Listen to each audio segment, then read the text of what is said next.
कीजिए। बेटा बेटा निजात, मैंने धोखा तो तुझ पर से किया। मेरे पास है बेटा, तेरा बिना इस दुनिया संसार में मैं जिंदा नहीं रह सकता बेटा निजात।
तुम्हारे पास जिंदा नहीं रह सकता।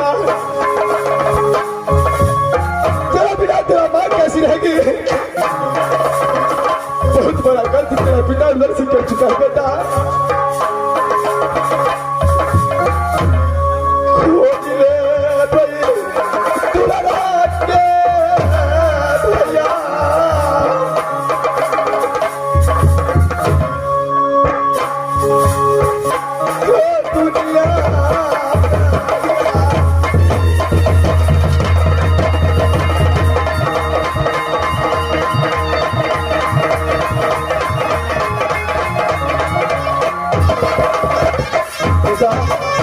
रुक जा विजय, इस समय मैं तुम्हारे पास आ रहा हूँ बेटा। रुक जा इधर जा।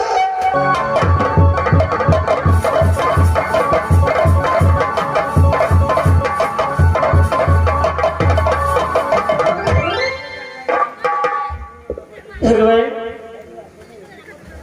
जब भी टाइम जित मेरे पास है, जब मैं अपने पुत्र को चरण दबा रही थी तो अचानक स्वामीनाथ मेरी महल में आए और कोहरा बरसाने लगे।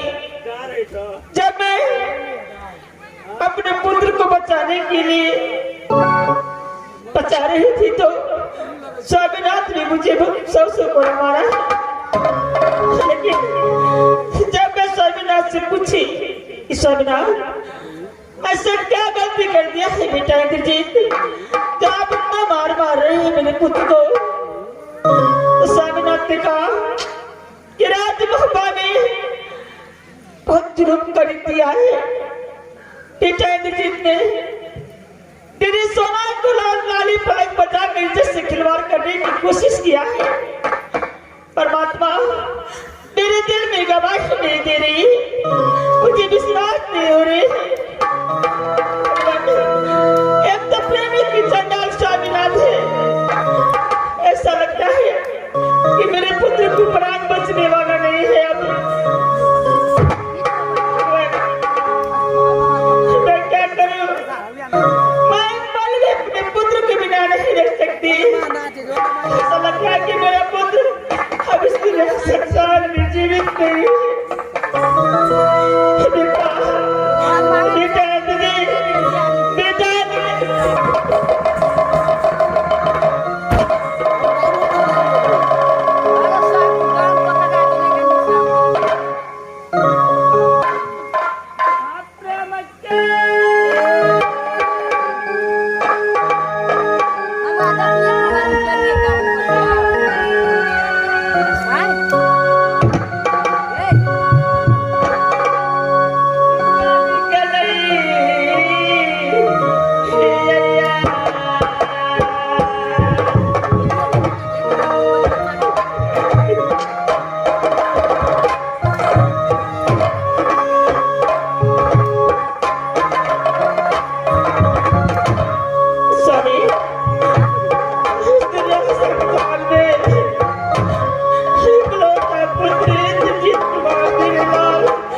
आप चाय बनवा दे। चाय का जरूरत पड़ चुकी है, इसलिए आप लोगों से अनुरोध किया जा रहा है कि चाय का व्यवस्था अविलंब कर दे। हरिनारायण पासवान और विष्णु पासवान, विजय पासवान, आप लोग हमारा बात को ध्यान देते हुए चाय का व्यवस्था अविलंब कर दे। कहीं पे आप नजर नहीं आ रहे, लगता है आप लोग आके सो गए क्या? आप लोग जो है यहाँ पे चाय का व्यवस्था जरूर करें।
आपके दिल में दया नहीं है।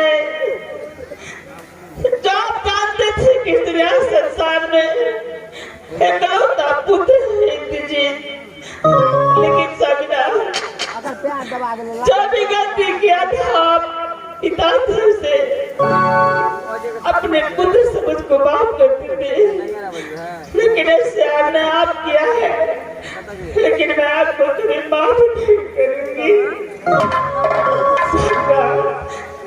इस संसार में जिसको माँ को पुत्र नहीं है, दर दर की ठोकरें खाते हैं। कई मंदिर कई मस्जिद में जाकर झोली फैलाकर मेरे बाबा ने कहते हैं कि भगवान एक पुत्र मेरे आंचल में डाल दो, मैं खुशी रहूंगी संसार में। लेकिन आप तो मेरे पुत्र को ही छीनते, तो मैं संसार में जिस करके क्या करूंगी?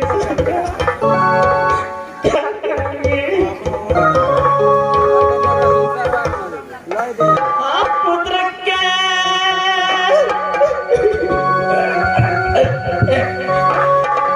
बिना नहीं अब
अगर तू मुझे मिल गया तो कोई बात नहीं, अगर तू जहाँ भी होगा बेटा मैं तुझे ढूंढ कर लाऊंगी, अगर ढूंढ कर लाऊंगी बेटा, लेकिन मैं आज बाप में नहीं रहूंगी बेटा।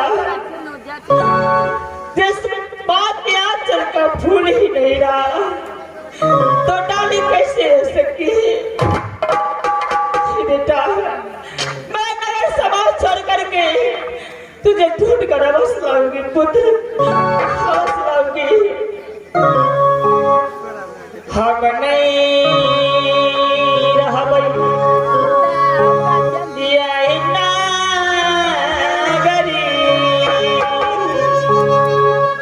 सुन है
रुक जा बेटा, तुझे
है